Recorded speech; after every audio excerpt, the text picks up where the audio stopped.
안녕하세요. 건강 한의사 건강꿀팁, 오늘의 건강꿀팁 최지훈입니다.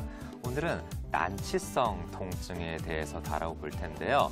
난치성 통증이라고 하면 일반적으로 알려져 있는 난치성 질환하고 조금 다릅니다. 예를 들어서 협착증이나 퇴행성 관절염처럼 원래 좀 오래 걸리고 완치라는 개념 없이 그냥 관리한다 생각하고 이렇게 갖고 사는 병들이 아니라 이건 인대가 좀 늘어난 것 같은데요? 라는 얘기를 듣고 통증이 없어지겠지 했는데 1년 동안 계속 아프다든지 아니면 그냥 사진 찍어봤는데도 크게 이상이 없어 보이네요 라고 얘기를 들었는데 이 병원, 저 병원 가서 주사치료, 충격파 치료, 도탄 치료 다 받아봤는데 안 낫는, 이런 이상하게 안 낫는 통증 질환에 대해서 좀 얘기를 드려보고자 합니다.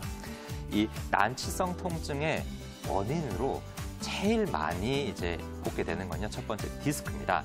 일반적으로 저도 한의원에서 진료를 보다가 다른 병원에서 치료받고 왔는데 여기저기 받아봤는데 효과가 없어요 라고 얘기하시는 분들 중에 대략 한 절반 정도 넘게는 해당 부위의 관절통 말고도 디스크가 같이 있는 경우가 많았습니다.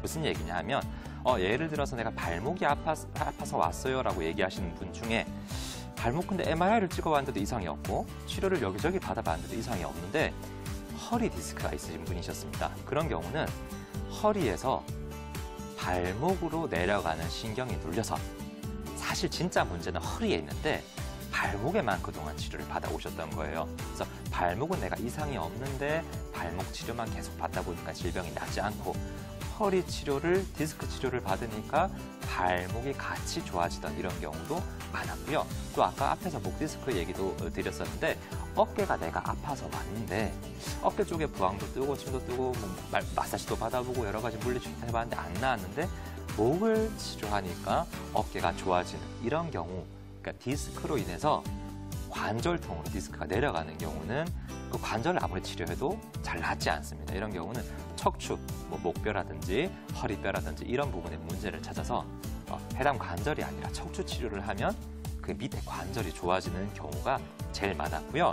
또 이런 경우에 그럼 나도 이게 무릎 관절이라 그래서 사진 찍어봤는데 연골은 다 안 따라 있다 그러고 근데 이 관절이 지금 3년째 아파요 이렇게 생각하시는 분들 그럼 내가 진짜 이게 디스크 때문에 아픈 건지 해당 관절에 문제가 있는 건지 확인하는 방법이 있습니다. 일단 대략적으로 확인해 볼 수 있는 방법은요. 첫 번째, 예를 들어서 우리가 인대가 늘어났다 그러면 대략 4주, 길면 6주 안에 낫게 돼 있거든요. 이런 정해져 있는 시기보다 훨씬 오랫동안 아팠다.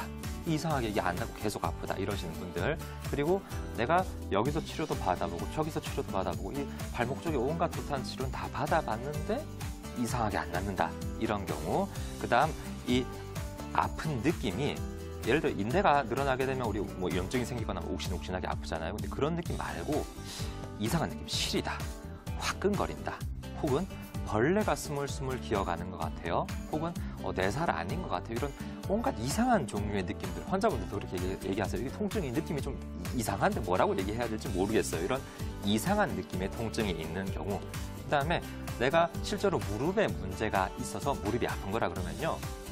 무릎을 쓸 때 아픈 게 정상입니다. 걸을 때 아파요. 계단 올라갈 때 아파요. 근데 이 계단 올라갈 때 아픈 게 아니고 가만히 앉아있는 무릎이 아파요. 그럼 쓰면 안 아파요? 그러면 쓸 때는 별로 안 아파요. 이렇게 얘기하시는 분들. 그런 경우는 해당 관절에 문제가 있는 게 아니고 척추 쪽에, 디스크 쪽의 문제로 인해서 관절통이 생기는 경우이기 때문에 이런 경우는 한 번쯤 허리 쪽이나 목 쪽을 의심을 해봐야 됩니다. 그리고 이 외에 그럼 디스크 때문에 이게 다 이렇게 난치성 통증이 생기는 거예요? 물어보시면 그건 아니고 또 다른 경우도 있는데요. 또 어떤 경우가 있냐면 우리 몸에 이런 전신적인 체질의 문제라든지 내과 질환의 문제라든지 이런 것들로 인해서 통증이 생기거나 악화되는 경우가 있습니다. 제일 대표적으로는 등이 아파요 이렇게 오시는 분들, 등 아픈 분들 생각보다 좀 있는데요. 이런 경우에 제가 제일 먼저 물어보는 건 혹시 소화 안 될 때 등이 더 아프진 않으세요? 이렇게 물어보는 경우가 많습니다. 소화가 안 되면 우리 보통 배가 아픈 경우가 많은데요. 간혹 이게 옆구리나 등 쪽으로 가는 경우도 있습니다. 이렇게 내과 질환 때문에 등이 아프거나 혹은 다른 부분이 아플 수 있는 경우도 있고요. 혹은 그 외에 제일 흔하죠. 스트레스 받으면 어깨가 아파요. 이런 경우는 스트레스 치료를 해줘야 어깨가 좋아지게 됩니다. 그리고 또 뭐 내가 잠을 못 자고 나면 항상 그 다음 날은 목이 뻣뻣해져요. 이렇게 불면증이라든지 이런 다른 신경정신과 질환 때문에 통증이 생기는 경우도 있으니까요. 이런 경우는 단순 침 치료보다는 몸의 전신적인 체질을 개선해주는 한약 치료가 필요한 경우가 많습니다. 이렇게 다른 부분 때문에 난치성 통증이 생길 수 있다는 거 명심해 주시고 이런 경우 가까운 한의원으로 방문해 주시면 감사하겠습니다. 건강꿀팁 최지훈이었습니다.